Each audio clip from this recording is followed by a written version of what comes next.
So let's move on to the concept of the intestinal tract being actually external to the body. So the digestive tract, or the alimentary canal, is this elaborate tube that runs through the body with two openings: mouth for digestion, anus for elimination.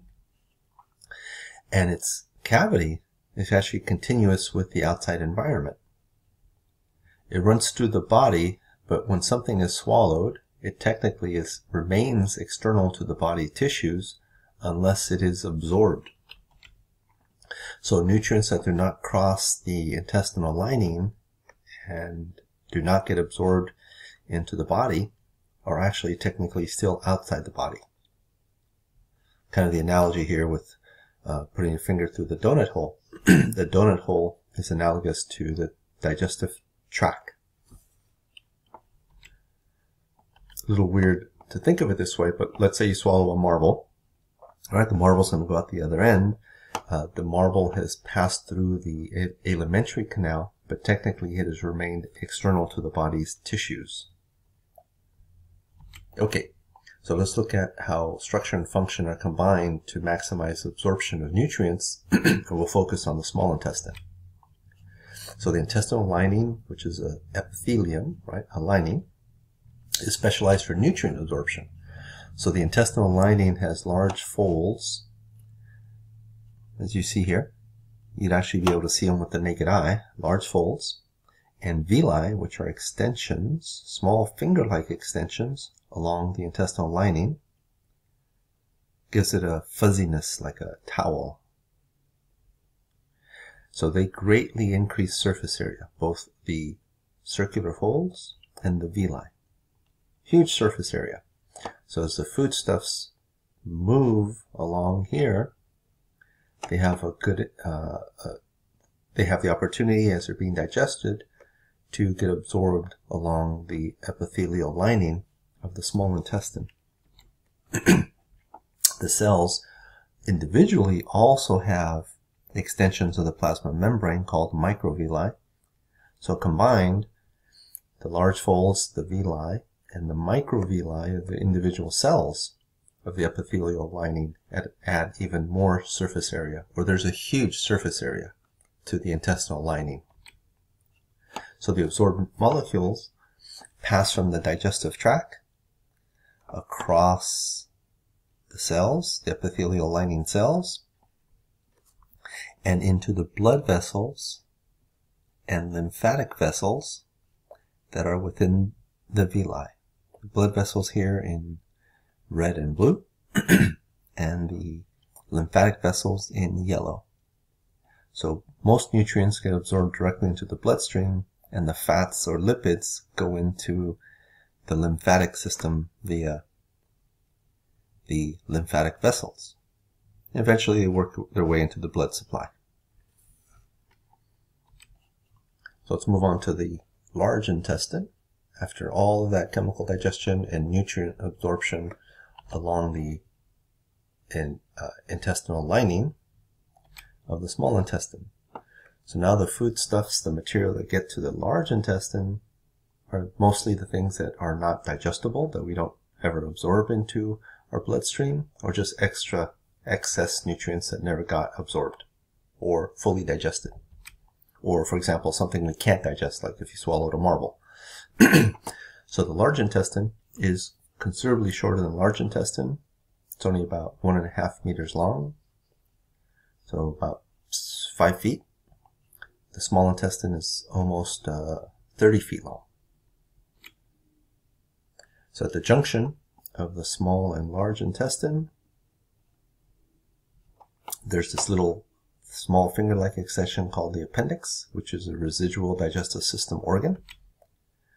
And you know about the appendix if you've ever had a swelling or inflammation or ruptured appendix, in which case they go in and do an appendicitis.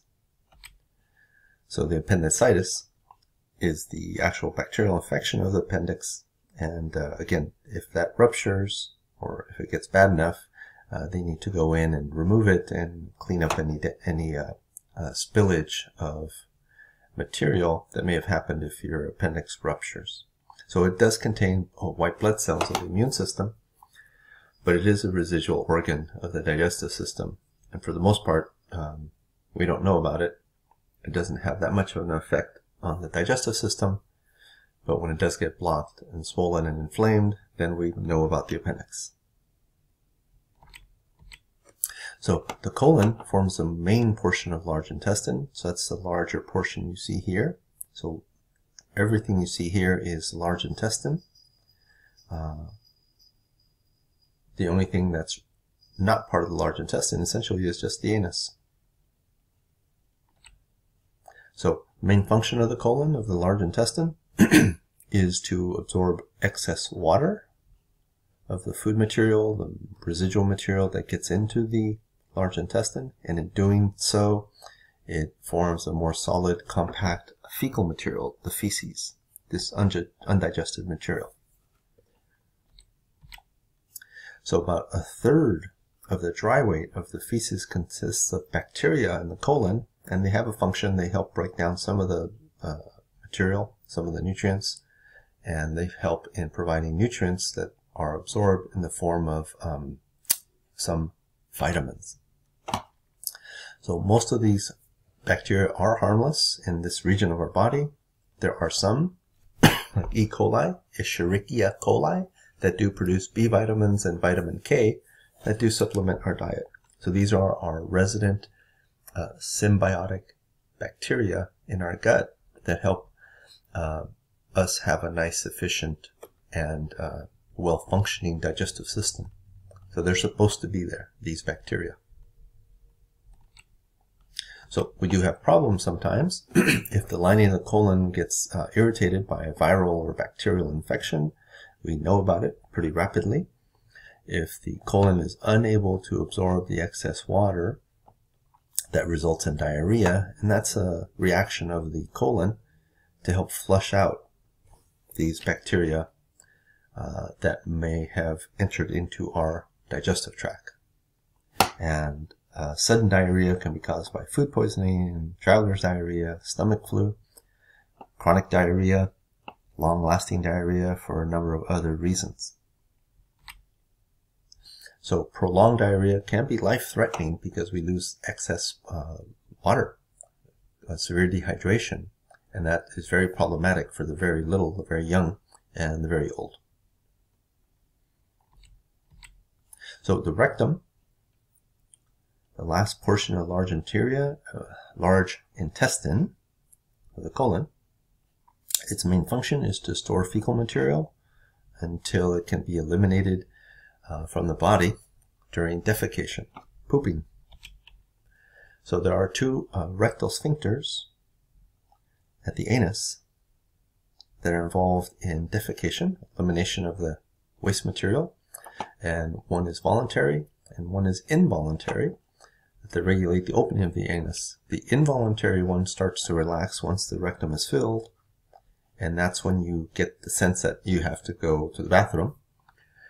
And then the voluntary one is under your conscious control, skeletal muscle, and you're able to contract that and hold your